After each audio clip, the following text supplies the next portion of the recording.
Les amis de Jésus ne s'inquiètent pas. Tant que Jésus a gardé la vie, c'est la vie qui produit le reste.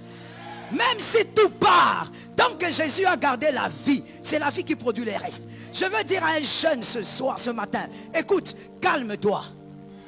On t'a plaqué, calme-toi. Toi, tu vas aller te suicider parce qu'on t'a plaqué. C'est qui même qui t'a plaqué?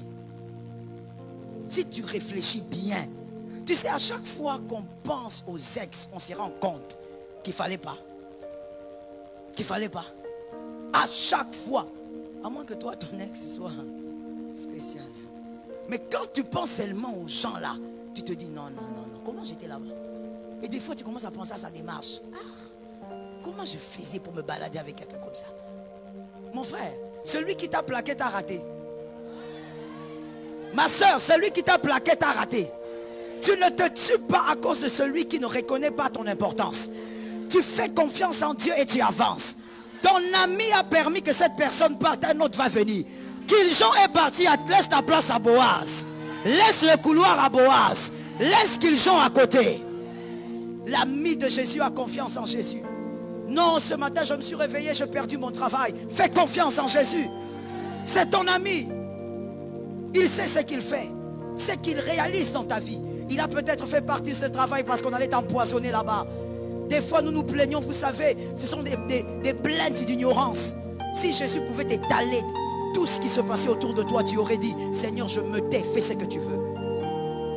Peut-être qu'il t'a délivré de cette femme parce que cette femme allait détruire toute ta vie. Tu te plains de quoi? Il y a beaucoup de gens aujourd'hui qui peuvent reconnaître qu'ils ont eu à forcer la main de Dieu. Aujourd'hui, ce sont les larmes dans tous les domaines. Un ami de Jésus fait confiance en Jésus. Jésus croit en lui parce que Jésus sait qu'il sera là. Il ne va pas murmurer, il ne va pas douter. Il peut pleurer. Oh oui, bien sûr, pourquoi pas. Il peut pleurer, mais après avoir pleuré, il essuiera ses larmes pour dire, je sais que tu es là. Je sais que tu fais quelque chose. Et donc Jésus est aussi le Dieu qui régénère. Les miracles de la tombe. Il permet que Lazare entre dans la tombe. Ce qui est dans la tombe est oublié. Ce qui est dans la tombe est dans le passé. Même quand on en parle dans le passé. C'est dans la tombe. Ce qui est dans la tombe est une vieille histoire. Ce qui est dans la tombe est pourri. Surtout pour le cas de Lazare. Pourri. Christ n'a pas permis la décomposition pour créer en toi de l'aversion. Non. Il a permis la décomposition pour autre chose.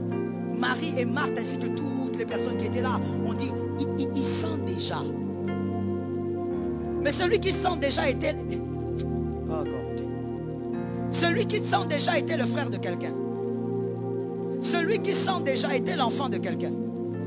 Celui qui sent déjà avait aussi des amis là. En dehors de Jésus, il avait des amis là. Avec qui il avait grandi. Mais toutes ces personnes pouvaient dire, on ne peut pas s'approcher, il sent déjà. Ces personnes avaient déjà de l'aversion pour Lazare. 4 jours dans la tombe. Le monsieur, il était vivant il y avait quelques temps. Mais l'aversion s'était déjà installée. Parce qu'il sentait. Parce qu'il avait pourri. Parce qu'il était dans la tombe. Mais Jésus, quand il arrive, il dit, il sent déjà, présentez-moi la tombe. Jésus n'a pas besoin de la vie de ceux qui sont autour. Jésus veut voir la tombe. Je dis à une personne, si la chose a été détruite, ça scandalise les autres. Jésus n'a pas peur de ça. Jésus va régler ça, lui, il se mettra devant la tombe. Jésus se mettra devant cette situation pour la régénérer. Il est le Dieu de la régénération. Si Jésus crée, au fait, cette décomposition, c'est pour créer en toi une réaction. Et cette réaction va produire de l'ébullition. Je dis à une personne, le miracle de la régénération étonne même des personnes à des kilomètres. Tu diras aux gens, la chose qui était oubliée est revenue. Tu diras aux gens, la chose qu'on était en train de parler dans le passé, la chose est revenue. Je dis à une personne, ça sera encore d'actualité. On pourra encore réciter cette affaire. On pourra encore parler de cette affaire. La tombe. Lorsque c'est dans la tombe, tout le monde veut oublier. Mais Jésus dit, c'est pas fini. j'ai mis dans la tombe pour créer la résurrection. Il est aussi le Dieu de la résurrection. Il est le Dieu de ce qui est déjà abîmé. Il est le Dieu de ce qu'on ne peut plus regarder. Quand on ne peut plus te... Maïkaya, quand on ne peut plus te regarder, la gloire est là. La Bible dit, il n'avait ni éclat. Pour faire quoi? Alors que toute la gloire était là. Je dis à une personne, lorsque ta vie commence à être informe et vide, et qu'il n'y a ni beauté ni éclat dans une situation, commence à célébrer Adonai, parce que la gloire est assise là-bas. La gloire se manifestera là-bas. My God, je veux parler à quelqu'un. Regarde. Prophète, s'il vous plaît, levez-vous. Je donne au prophète la Bible. Ça, c'est l'homme. Il donne quelque chose de bien. Il donne quelque chose de parfait. Mais Jésus n'est pas un homme. Jésus te donnera et ça se brisera. Lui-même brisera. Pour faire la différence entre lui et un homme. Entre quand le prophète me donne et quand lui donne. Quand le prophète donne, il peut donner une belle chaussure. Il peut donner un bon pantalon. Il peut donner de l'argent. Mais tu vois, Jésus va donner l'argent et puis il s'organise pour qu'on vole.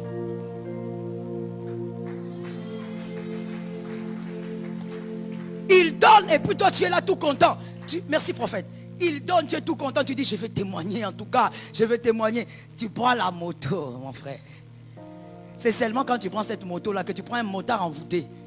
Un motard ensorcelé depuis. Et c'est celui-là qui t'amène faire des routes façon. Et sur ces routes là, vous tombez vers quelque chose, vous ne comprenez pas.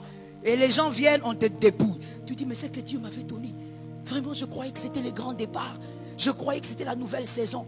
Mon frère, attention.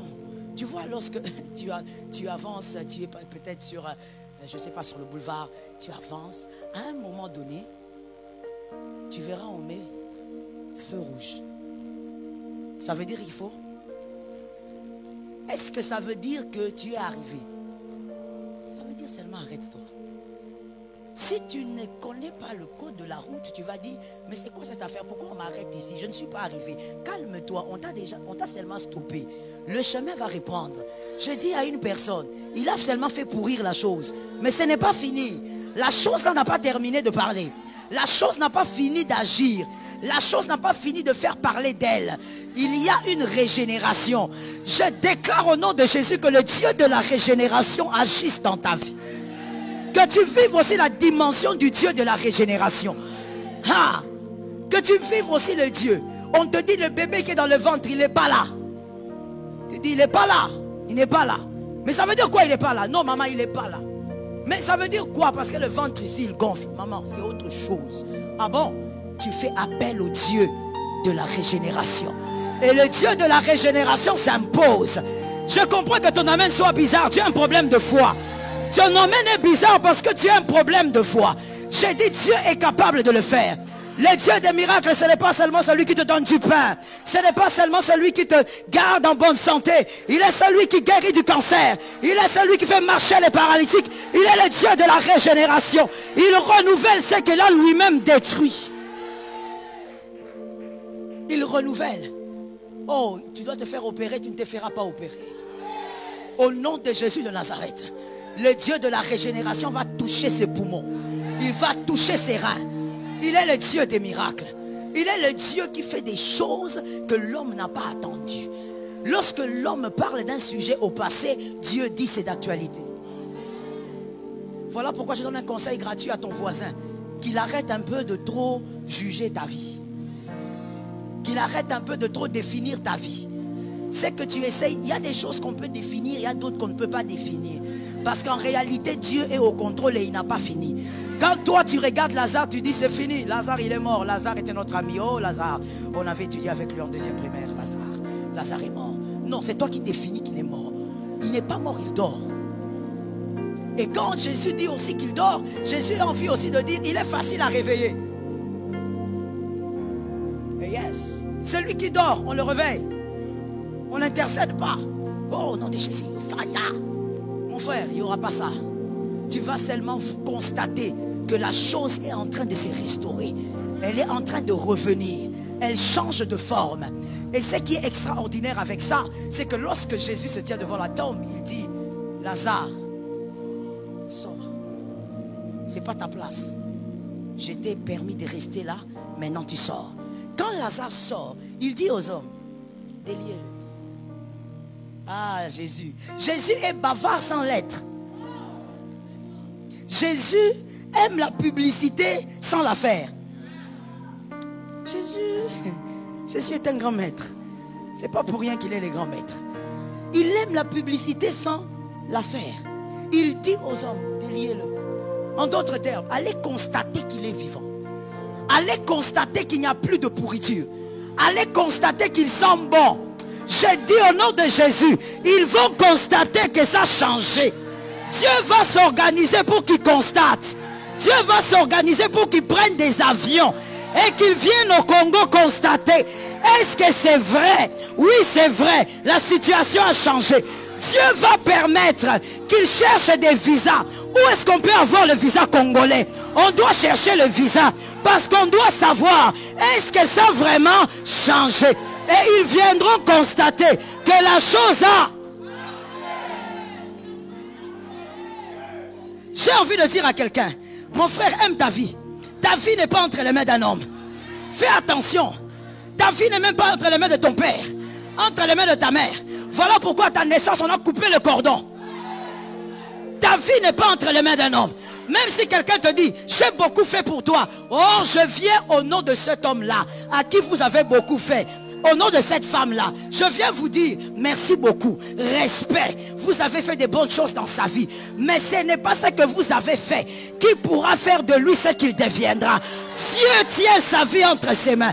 Le Dieu de la régénération. On se posera la question, comment cette orpheline est passée? Le Dieu de la régénération. Lorsqu'on attend, on veut voir qui va remplacer Vashti. On s'est dit, la personne qui va remplacer Vashti doit être la fille du ministre Emmanuel. Doit être la fille du conseiller Martin. Doit être la fille du député Jacques.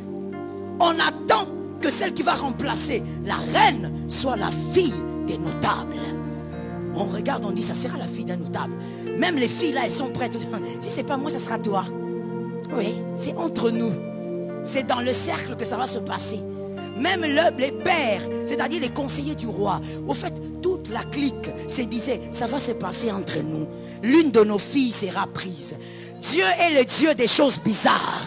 Il est le Dieu des choses étranges. Il prend une orpheline, ni père ni mère, pas de connexion. N'acclame pas, écoute-moi d'abord. L'orpheline n'a aucune connexion à part un portier. Sa connexion à elle, c'est un portier. Mardoché, portier. Il ouvre la porte et c'est tout ce qu'il fait. Mais cette fille, quelque chose l'a prise, a marché avec elle, l'a amenée dans le palais. Le Dieu qui prend les choses oubliées et qui les ramène dans l'actualité. Je dis à une personne, on a cru oublier ta vie, mais quelque chose va démarrer. Au mois d'août, quelque chose va démarrer. L'inattendu va arriver.